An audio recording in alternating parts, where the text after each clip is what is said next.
Lihat pembagian ruas batangnya. Dia cenderung apa namanya tuh? Menjuntai ya teman.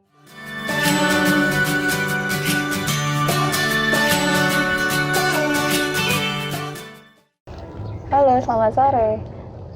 Pada kesempatan kali ini, kami akan men-share mengenai jeruk tongheng dan jeruk nagami. Kenapa kita mau bahas dua jeruk ini? Karena menurut saya dua jeruk ini menarik ya. Kenapa menarik? Karena kedua jeruk ini merupakan jeruk yang bisa dimakan kulitnya. Menarik bukan? Dan sama-sama enak sih menurut saya, cuman dia mempunyai beberapa karakteristik yang berbeda.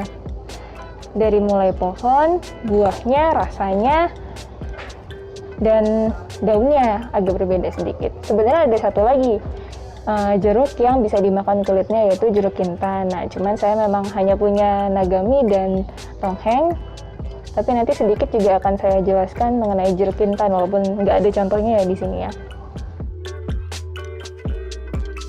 Oke, pertama, kalau dari tongheng ini dia struktur pohonnya itu kaku sekali. Pembagian antara ruasnya pun sangat lurus ke atas. Bedanya sama kalau nagami, nah dia agak lemas begini, lentur, tidak kaku seperti tongheng. Lihat pembagian ruas batangnya. Dia cenderung apa namanya tuh? Menjuntai ya teman. Tiung kalau tongheng ini kan dia lurus sekali, jadi kalaupun membuat cabang dia lurus begitu ke atas, dan memang kaku kalau dingin. Kalau ini dia agak lentur. Dari daun sebetulnya mereka tidak terlalu jauh berbeda, sama-sama melancip. Cuman kalau pada jeruk nagami ini durinya tidak ada ya, ada tapi kayak tumpul seperti itu, kecil sekali. Kalau pohon jeruk tongheng ini dia durinya sangat kelihatan dan tajam. Itu karena mengikuti struktur pohonnya juga yang kaku seperti itu. Nah, sekarang kita lihat dari bentuk buahnya. Kebetulan ini lagi berbuah nih. Nah, kita bisa lihat kalau jeruk tongheng itu buahnya membulat seperti ini. Saat mentah dia hijau, kemudian menguning, kemudian super matangnya adalah oranye. Nah, kemudian kalau untuk nagami, dia agak lebih kecil sedikit ukurannya dan lebih lonjong seperti ini.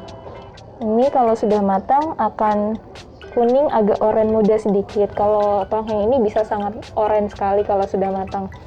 Ini ada salah satu contohnya sudah sangat matang, tapi udah keduluan sama siput dimakannya kayak gini.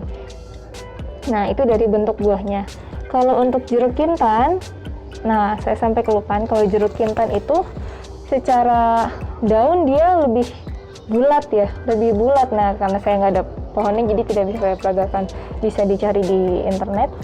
Kalau untuk pohon kintan itu dia secara daun itu membulat, jadi kalau ditabuh lampot pasti cantik banget. Kemudian secara buahnya, dia juga buahnya mirip tongheng, cuman ukurannya lebih besar, sebesar bola pingpong mungkin ya. Nah, seperti itu. Jadi daunnya bulat, bentuk buahnya juga bulat. Untuk saat matang dia juga oranye seperti tongheng ini. Kalau untuk rasa, kita dari nagami dulu deh. Kalau dari nagami ini rasanya dia, karena kulitnya bisa dimakan, kita bahas dari kulitnya itu manis. Tapi begitu makin makan ke dalam atau ke daging, dagingnya itu justru makin asam. Jadi dari kulit ke daging manis baru asam, justru dagingnya yang asam. Nah, berbeda sama tongheng, kalau tongheng ini dari kulit ataupun dagingnya dia manis semua. Manis banget, makanya saya paling suka buah yang ini. Nah, untuk yang satu lagi, yang jeruk kintan, itu dia sangat matang, sama hampir mirip seperti nagami. Kulitnya manis, tapi dagingnya cenderung asam.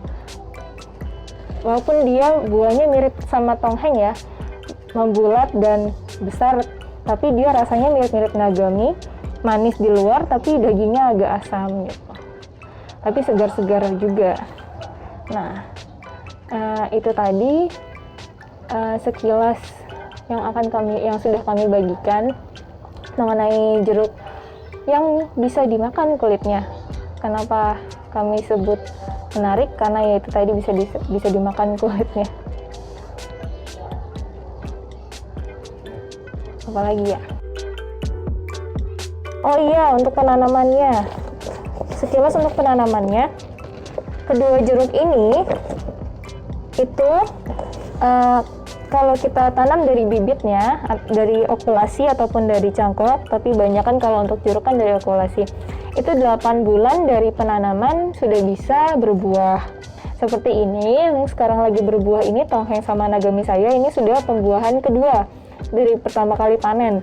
Nah, biasanya kalau sudah selesai panen, nanti ini akan saya pangkas untuk memunculkan bakal bunga dan bakal buah baru.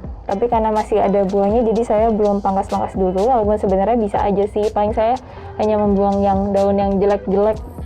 Iya, tapi kalau tunasnya belum saya pangkas, menunggu sampai nanti buahnya sudah saya panen.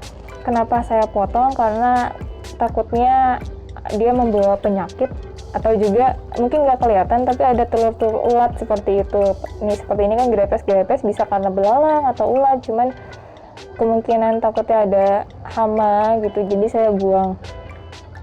Nah, kemudian sama jeruk tongheng ini pun, ini kalau nanti sudah selesai saya panen, saya mau akan potong. Maksudnya saya mau potong untuk memicu dia berbunga sama berbuah lagi. Tapi sebelum selesai panen pun ternyata ini sudah di dalam-dalamnya ini sudah di setiap pangkal ketiaknya ini sudah membawa bunga baru lagi. Saya juga baru lihat ini. Jadi sepertinya saya tidak akan pangkas dia kalaupun buah ini sudah saya panen nantinya. Oke, ini juga bentar lagi panen. Saya harus cepet-cepet sebelum siput lagi nih. Oke, sekian dulu share Minion Garden. Apabila ada pertanyaan atau komen, silakan di bawah.